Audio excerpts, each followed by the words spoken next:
Hello students, कैसे हैं आप सब। मैं अभय स्वागत करता हूं आप सभी का ई शिक्षालय के यूट्यूब चैनल पे। आज हम लोग क्लास 10th के मैथमेटिक्स में चैप्टर 4 को कंटिन्यू करते हैं। चैप्टर 4 में इससे पहले हमने एक काफ़ी अच्छा सा वीडियो देखा था जिसको आपने बहुत ज़्यादा पसंद भी किया।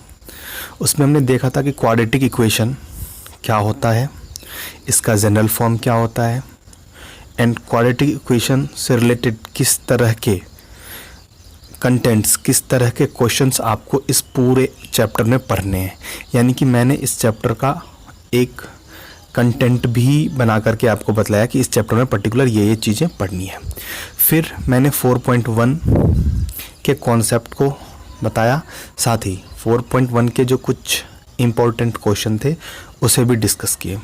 तो अभी हम बिल्कुल वही कर रहे हैं। जो बच्चे क्लास 10th में गए हैं उनको सबसे ज़्यादा इम्पोर्टेंट कॉन्सेप्ट समझना है। सॉल्यूशन का ज़्यादा टेंशन मत लीजिए, सॉल्यूशन आपको इंटरनेट पे, बुक्स में, हर जगह मिल जाएंगे, लेकिन आप कॉन्सेप्ट को समझिए और ख़ुद से ट्राई करने की कोशिश कीजिए। या फिर कोई डाउट होता है तो आप टीचर से कांटेक्ट कीजिए। हमारे यूट्यूब पे भी आप नीचे में कमेंट सेक्शन में कमेंट कीजिए, हम उसे आपको क्लियर करने की कोशिश करेंगे, यानी तो फिर उस पर वीडियो बना करके भी हम आपको ज़रूर क्लियर करेंगे। साथ ही अगर आप हमारे व्हाट्सएप, टेलीग्राम ग्रुप वगैरह से जुड़ना चाहते हैं तो डिस्क्रिप्शन में एक बारी देख लें और उसके माध्यम से भी हम तक जुड़ जाएं। तो चलिए आज हम देखते हैं 4.2। तो 4.2 में क्या है कि solving a quadratic equation by factorisation method. Quadratic equation को फैक्टराइजेशन मेथड से कैसे सॉल्व करते हैं, यही बात है। तो देखिए, सबसे पहले जानते हैं क्वाड्रेटिक इक्वेशन होता क्या है और उसके जनरल फॉर्म कैसे होते हैं।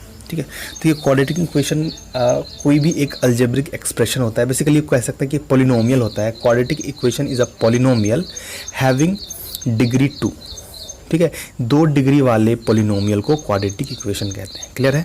अब पॉलिनोमियल क्या होता है वो मैंने पिछले वीडियो में बता दिया है, आप जान भी जाइए कि पॉलिनोमियल एक अलजेब्रिक एक्सप्रेशन होता है। और उसके साथ कुछ कंडीशंस भी हैं कि अलजेब्रिक एक्सप्रेशन है जिसमें वेरिएबल का पार जो है फ्रैक्शन में नहीं होना चाहिए, रूट में नहीं होना चाहिए, ठीक है, नेगेटिव नहीं होना चाहिए। तो ये सब चीज़ें पॉलिनोमियल को आप क्लास 9th में भी अच्छे से पढ़े हैं। ठीक है, तो अब हम यहाँ पे जानते हैं क्वाड्रेटिक इक्वेशन के फैक्टराइजेशन मेथड को।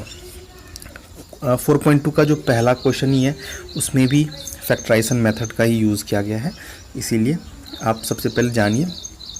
तो what are the steps involve to find factor of a quadratic equation. Okay, so there are the following steps involve. Okay, first in order to solve a given quadratic equation, clear the fraction and bracket if given। तो अगर कोई quadratic equation simplified नहीं है, जैसे कि ऐसे है 3 × x² + x + 1, ठीक है ना, इक्वल्स टू 0, तो इसे आपको सॉल्व करना है। 3 से मल्टीप्लाई करके 3x² + 3x + 3 करना है, फिर इसे सॉल्व करना है। ठीक है, तो ये एक बेसिक सा टर्म है कि क्वाड्रेटिक इक्वेशन जो गिवन है वो सिंप्लीफाइड होना चाहिए। क्वाड्रेटिक इक्वेशन का जो जनरल फॉर्म होता है ax² + bx + c = 0। Here a b c are real numbers and a is not 0। a can not be 0, ए कभी 0 नहीं हो सकता। तो यहाँ पे ये इस फॉर्म में होना चाहिए। इस फॉर्म में अगर है तो ठीक है, नहीं है तो सिंप्लीफाई करके उसे जनरल फॉर्म में ला लीजिए। सेकेंड पॉइंट है by transferring each term to the left hand side express the given equation as ax² + bx + c = 0। Okay, और a + bx + cx², यानी कि वही जनरल फॉर्म में आपको ला लेना है। देन थर्ड स्टेप में क्या है, सारे टर्म्स को लेफ्ट में शिफ्ट कर लेना है और राइट में बस 0 होना चाहिए। थर्ड में है factorise left hand side of the equation, obtain the right hand side being 0। Like right में 0 ही रहना है, बस लेफ्ट हैंड साइड को आप फैक्टर फॉर्म में कीजिए। फैक्टर क्या होता है ये फिर जान लीजिए। देखिए, 6 का फैक्टर क्या होता है, 2 × 3। 3x का फैक्टर क्या होता है, 3 × x। समझ रहे बात। तो इसी तरह से दूसरे भी जो नंबर्स हैं उनके भी कुछ ना कुछ फैक्टर देखिए, जैसे 4x और यहाँ पे क्या है 6, तो इसके फैक्टर क्या हो सकते हैं, 2 × 2x+3। हाँ, तो देखिए ये भी एक है और ये भी एक है। तो यानी इसी तरह से अभी मैं आपको करके भी दिखाने वाला हूँ कि कहता है कि इसे फैक्टराइज कर लीजिए लेफ्ट साइड में, और राइट में तो 0 है ही। हाँ, उसके बाद by putting each factor equals to 0 solve it. कह रहा है कि उसके बाद जब दो फैक्टर होंगे, जनरली क्वाड्रेटिक इक्वेशन के दो फैक्टर ही होंगे, तो दो फैक्टर को क्या कर दीजिए, इक्वल्स टू 0, क्योंकि राइट में 0 है ना, तो उसको इक्वल्स टू 0 करके आप वेरिएबल की वैल्यू फाइंड कर लीजिए। देखिए ये मैं थ्योरेटिकल बता दिया, आपको ज़्यादा समझ नहीं आया होगा। अब हम प्रैक्टिकल समझते हैं। आप सारे बुक के क्वेश्चन समझिए, आप फिर जान जाइएगा कि स्टेप 1 2 3 4 कैसे अप्लाई हुआ है। चलिए अब हम आ जाते हैं 4.2 के क्वेश्चन पे। देखिए 4.2 में 5 क्वेश्चंस हैं, जिनमें बच्चों ने जो भी हमें किया कमेंट कि सर ये टफ़ है, ये आप बता ही देना, तो उनको मैं लेकर के यहाँ पे आ गया हूँ। ठीक है, इसके अलावा भी आपको कोई क्वेश्चन में डाउट हो तो मैं बार बार कहता हूँ, please connect with our WhatsApp group and also comment your doubts in comment section. Okay, so come to these important questions. So हमने इसमें क्या किया है, क्वेश्चन नंबर 2 को सॉल्व करने की कोशिश की है। ठीक है, तो what is question number 2? Question number 2 is 2x² + x - 6। This is a general form of general quadratic equation form. तो इसको क्या करना है, फैक्टराइज करना है। ठीक है, तो देखिए ax² + bxc के फॉर्म में है। उसके बाद हम क्या करेंगे, इसको फैक्टराइज करने की कोशिश करेंगे। हाँ, तो फैक्टराइज करने के लिए हम मिडिल टर्म स्प्लिट मेथड यहाँ पे यूज़ करते हैं। ठीक है, क्या है मिडिल टर्म स्प्लिट मेथड? देखिए जनरली अगर हम बात करें तो इसमें कितने हैं, 3 टर्म्स हैं। तो मिडिल टर्म क्या है, ये x ही तो है मिडिल टर्म। हाँ, तो इसे स्प्लिट करेंगे, इसे 2 पार्ट में डिस्ट्रीब्यूट कर देंगे, और फिर उसी के हेल्प से हमारा फैक्टर फाइंड होगा। ठीक है, कॉमन हम उसी के हिसाब से। तो देखिए इसे फैक्टर इसको स्प्लिट करने का एक पर्टिकुलर रूल है, जो मैं इजी सा रूल बताता हूँ, आपको समझ में आ जाएगा। देखिए कभी भी मिडिल टर्म को स्प्लिट करना हो तो हम क्या करते हैं, फर्स्ट और लास्ट टर्म को मल्टीप्लाई कर लेते हैं। ठीक है, फर्स्ट और लास्ट टर्म को मल्टीप्लाई कर लेते हैं। देखिए 2x² मल्टीप्लाई -6, तो 2x² को -6 से मल्टीप्लाई करेंगे तो -12x² हो जाएगा। ठीक है, अब इसमें हम क्या है, जो कांस्टेंट है -12, उसको फैक्टराइज करते हैं, और ऐसे 2 टर्म गेट करते हैं जिनको ऐड या सब्सट्रैक्ट करके मिडिल टर्म का कांस्टेंट टर्म आ जाए। देखिए मिडिल टर्म क्या है, +x, तो +x का कोफिशिएंट क्या है, इसमें +1 ही तो है। हाँ, तो यहाँ पे -12x² का कोफिशिएंट की अगर हम बात करें तो x² का कोफिशिएंट -12 है। तो चलिए -12 को हम क्या करेंगे, फैक्टराइज करेंगे। ठीक है, तो देखिए -12 का फैक्टर क्या होगा, 2 × 6, हाँ, या -2 × -6 जो भी है, माइनस हम देख लेंगे। उसके बाद हो जाएगा 3 × 4, और उसके बाद क्या हो जाएगा फिर 4 × 3 6 × 2, यही होगा। तो यहाँ पे आप देखिए कि इस 6 और 2 का जो पेयर है, इसको हम ऐड या सब्सट्रैक्ट करते हैं तो 1 नहीं आता है। 6 और 2 को ऐड करेंगे तो 8, सब्सट्रैक्ट करेंगे 4। समझ रहे हैं आपको बात? ये चीज़ें थोड़ा ध्यान से समझ लीजिए, मैं नेक्स्ट क्वेश्चन में भी समझाऊंगा। ये चीज़ें आपको क्लियर हो गई तो आई थिंक 50% वर्क डन। देखिए यहाँ पे 3 × 4 है, तो देखिए 3 × 4 को ऐड 3 और 4 को ऐड करेंगे तब 7 आ जाता है, और सब्सट्रैक्ट करने से 1 आता है। तो यही हमारा कॉन्सेप्ट बन जाएगा, यही हमें यहाँ पे हेल्प करेगा। तो 3 4 हमारा एक पेयर बन गया, जिसे हम मिडिल टर्म में लिखेंगे। ठीक है, तो देखिए फर्स्ट और last term as it is रहेगा 2x² -6, और मिडिल टर्म में +x है ना, तो उसके जगह पे हम क्या लिखेंगे, 4x - 3x। 4 3 मिला था ना, तो 4 - 3, तो यहीं पे हमने 4x - 3x लिख दिया। ठीक है, 4x - 3x क्या हो गया, x। ठीक है, अब हमारे पास 4 टर्म हो गए टोटल, तो 2 टर्म का कॉमन लेकर के इसे सॉल्व करते हैं। तो फर्स्ट 2 टर्म क्या है, 2x² + 4x। हाँ, देखिए 2x² + 4x, तो देखिए 2x² में भी 2 है और 4x में भी 2 है, x² में भी x है और 4x में भी x है। हाँ, तो 2x यहाँ पे कॉमन ले सकते हैं हम। तो जब 2x कॉमन ले लेंगे तो 2x² में से 2x कॉमन ले लिया तो यहाँ पे x बच गया। ठीक है, इसे डिवाइड करना होता है बेसिकली, x बच गया, और जब 4x में 2x कॉमन ले लिया तो डिवाइड करके 2 बच गया। तो ठीक है, यहाँ पे क्या बच गया, 2x × x + 2, और फिर उसके बाद -3x-6 में से -3 कॉमन ले लिया तो फिर x+2। देखिए एक चीज़ और जान लीजिए कि कॉमन जब भी लेते हैं ना तो वो दोनों सेम आना चाहिए। जैसे x+2 दोनों में आया है, वो चीज़ें आपको क्रॉस वेरीफाई करना है कि हाँ कि कॉमन मिडिल टर्म स्प्लिट करने के बाद जब हम कॉमन लेते हैं तो ब्रैकेट में सेम टर्म आना चाहिए। अगर सेम टर्म नहीं आ रहे हैं तो फिर आपने कहीं ना कहीं कुछ ना कुछ गलती किया। देखिए अब हम जब सेम टर्म आ गया यहाँ पे, देखिए दोनों में सेम टर्म क्या है x+2, तो x+2 कॉमन ले लेते हैं। जब x+2 कॉमन ले लिया तो क्या बचा, देखिए फर्स्ट टर्म में बच गया 2x और सेकेंड टर्म में बच गया -3, तो वही यहाँ पे लिखा गया है 2x - 3 और x+2। ठीक है, तो ये जो है x+2 इंटू 2x - 3 इसका एक फैक्टर हो गया। अब जब हम इसकी x की वैल्यू फाइंड करते हैं, रूट्स फाइंड करते हैं, तो हम क्या करते हैं, इस फैक्टर को इक्वेट कर देते हैं 0 से। तो x+2 into 2x - 3 equals to 0, तो क्या हो जाएगा x+2 equals to 0, 2x - 3 equals to 0। हाँ, x+2 इक्वल्स टू 0 हो जाएगा तो x इक्वल्स टू 0 - 2 यानी -2 हो जाएगा। इसी तरह से 2x - 3 इक्वल्स टू 0 हो जाएगा तो 2x इक्वल्स टू क्या हो जाएगा 0 + 3 और x इक्वल्स टू क्या हो जाएगा 3/2। ठीक है, तो आपको x की वैल्यू क्या क्या मिल गई -2 और 3/2। क्लियर है। तो इस तरह से आपको क्या करना है, किसी भी इक्वेशन को फैक्टराइज करना है और उसके बाद उसकी रूट्स फाइंड करने हैं। ठीक है, तो ये क्वेश्चन के बाद फिर एक क्वेश्चन समझ लीजिए तो लगता है आपको पूरा क्लियर हो ही जाएगा। चलिए देखिए उसके बाद क्वेश्चन नंबर 3 डिस्कस करते हैं। क्वेश्चन नंबर 3 में टर्म देखिए थोड़ा सा कंफ्यूजिंग है, रूट वूट को डाल रखा है, इसलिए बच्चों ने बोला कि इसे डिस्कस कर ही दीजिएगा। ठीक है, तो चलिए बढ़िया से समझते हैं। सेम लॉजिक अप्लाई करेंगे, कुछ भी नया नहीं करने वाले जो क्वेश्चन 1 में किया है। इस क्वेश्चन में क्या है, √2x² + 7x + 5√2, तो ये कहीं ना कहीं जनरल फॉर्म में है, ax² + bx + c के फॉर्म में। ठीक है, तो यहाँ पे मिडिल टर्म क्या है 7x, फर्स्ट और लास्ट टर्म क्या है √2x² और 5√2। तो हम क्या करेंगे, फर्स्ट और लास्ट टर्म को मल्टीप्लाई करेंगे।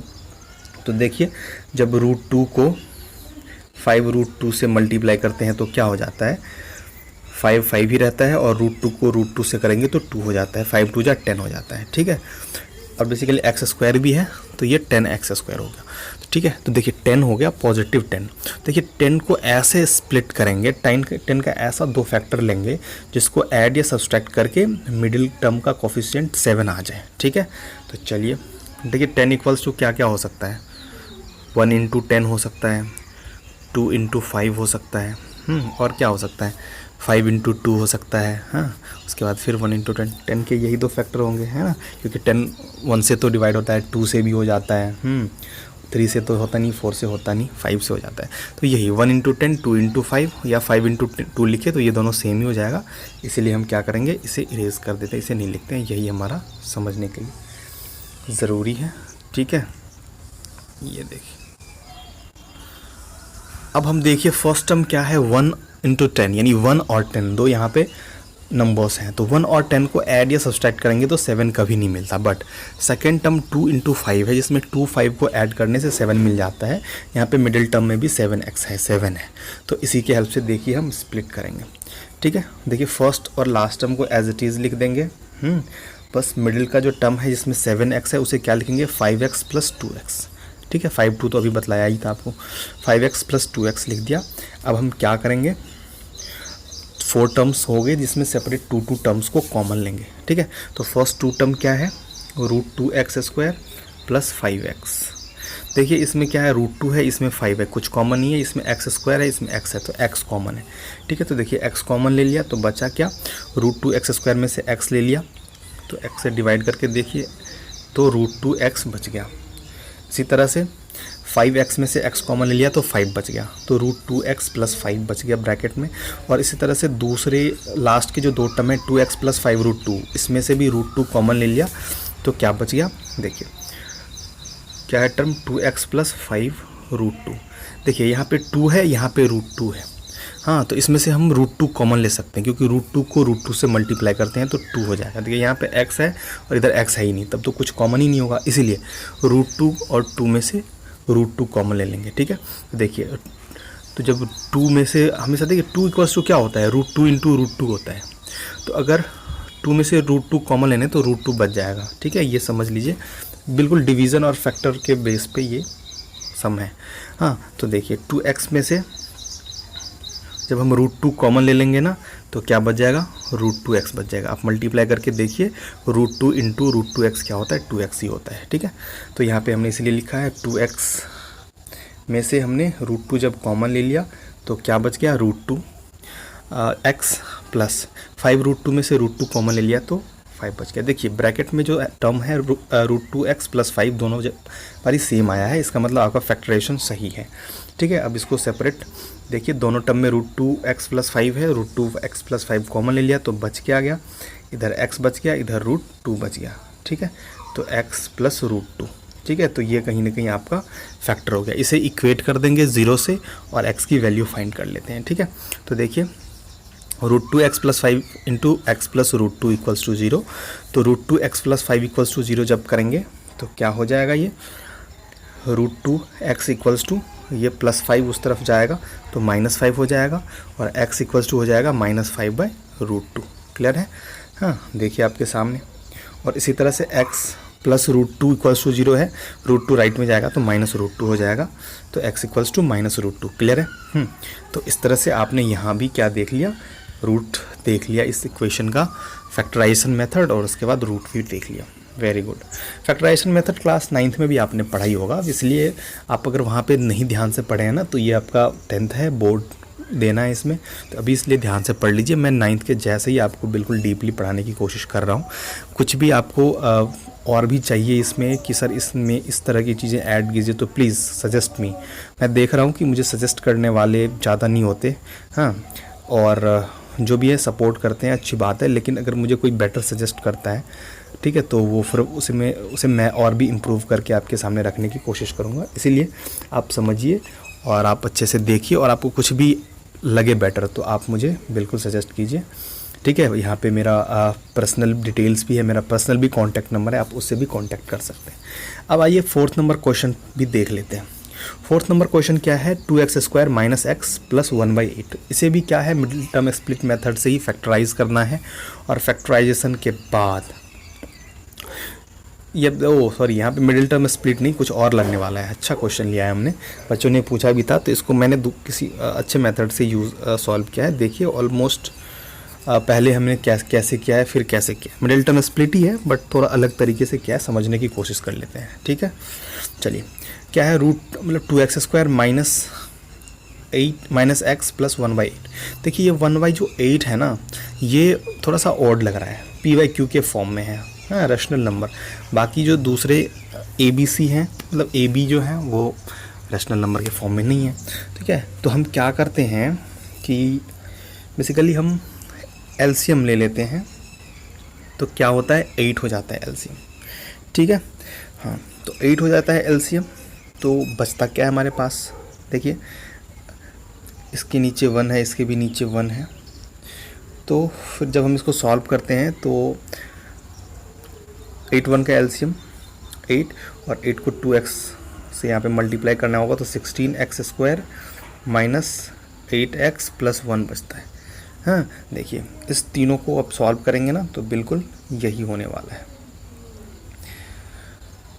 तो अब यहाँ पे देखिए इस पूरे का क्या है, डिवाइड में 8 है, तो हम क्या कर सकते हैं, इसको 1/8 समझ सकते हैं, और 1/8 क्या करेंगे, हम कॉमन ले लेंगे। 1/8 क्या करेंगे, हम कॉमन ले लेंगे। ठीक है, तो 1/8 जैसे ही कॉमन लेंगे तो क्या बच जाएगा, ये पूरा टर्म बच जाएगा, तो हो जाएगा 1/8 into 16x² minus 8x plus 1 exactly. ठीक है, अब देखिए 16x² माइनस 8x प्लस 1 क्या है, general form of quadratic equation है, तो इसे फैक्टराइज करने की कोशिश करते हैं। देखिए मिडिल टर्म -8x है, हाँ -8 है मिडिल टर्म का कांस्टेंट, एंड आप ये देखिए कि फर्स्ट और लास्ट टर्म क्या है, फर्स्ट और लास्ट टर्म जो है that is first and last term is 16x² plus 1, तो 16 और 1 को हम जब मल्टीप्लाई करते हैं तो 16 मिल जाता है। 16 का फैक्टर करेंगे तो 1 इंटू 16, 2 इंटू 8, उसके बाद 4 इंटू 4, इस तरह के टर्म होने वाले हैं। उसके बाद भी और भी 16 के फैक्टर हम करें तो 5 से तो नहीं होता, 6 से नहीं होता, 7 से नहीं होता, 8 इंटू 2, हाँ जो पहले लिख ही दिया है। तो इसीलिए ये तीनों जो हैं फैक्टर होंगे और भी इसके जो होंगे रिवर्स फैक्टर होंगे। तो इस तीनों फैक्टर को हम क्रॉस चेक करते हैं कि भाई कौन हमें 8 ला के देता है। 16 और 1 को ऐड सब्सट्रैक्ट करने से 8 नहीं मिलता है, 8 2 को ऐड सब्सट्रैक्ट करने से 8 नहीं मिलता है, 4 4 को ऐड सब्सट्रैक्ट करने से बिल्कुल 8 मिल जाता है। तो 4 2 को ऐड सब्सट्रैक्ट करने से 8 मिलता है, तो यही हमारा काम करेगा। देखिए आपके सामने है -8x की जगह पे क्या लिख दिया, -4x, ठीक है। तो -4x होता है ना -8x, इसीलिए अगर +8 होता तो फिर +4x लिखते, ठीक है। अब इसके बाद हम कॉमन लेंगे, तो बस इस टर्म को ही हम कॉमन लेंगे, ठीक है। 1/8 पहले से है ही, तो 16x² - 4x में से कॉमन 4x आ जाएगा, तो बच क्या जाएगा, 16x² में से 4x ले लिया तो 4x बच गया, और -4x में से 4x कॉमन ले लिया तो -1 बच गया। इस तरह से -4x + 1 में भी -1 कॉमन ले लिया तो 4x - 1 बच गया। ब्रैकेट में देखिए 4x - 1 4x - 1 इक्वल है, तो आपका फैक्टराइजेशन सही है। तो फाइनली आपको क्या मिल गया, देखिए इसमें 4x - 1 कॉमन है, और ये टर्म फर्स्ट में क्या बच गया, 4x - 1 ये भी है।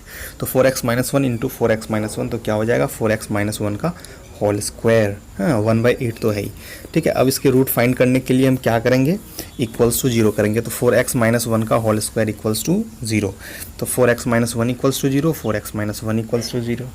देखिए 1/8 भी जो है ना इक्वल्स टू 0 करेंगे तो ये टर्म पूरा 0 हो जाने वाला है, इसीलिए इसे स्किप। तो जो वेरिएबल है उसके साथ हम वैल्यू फाइंड कर सकते हैं। तो 4x - 1 इक्वल्स टू 0, तो 4x इक्वल्स टू क्या हो जाएगा, -1 उधर जाएगा तो +1 हो जाएगा, और x इक्वल्स टू 1/4 हो जाएगा। ऐसे ही दोनों में x इक्वल्स टू 1/4 हो जाएगा, और आपका काम ख़त्म, रूट मिल गया, ठीक है। तो इस तरह से ही हमें मिडिल टर्म स्प्लिट मेथड करके ईजीली किसी भी क्वाड्रेटिक इक्वेशन का रूट फाइंड कर लेना है। इस 3 एग्जाम्पल से मैंने आपको ये समझाने की कोशिश, आप ज़रूर बताएं कि आपको वीडियो कैसा लगा। Thank you for watching. अगर चैनल को आपने अभी तक सब्सक्राइब नहीं किया तो please subscribe this channel and also share this video to other needed students.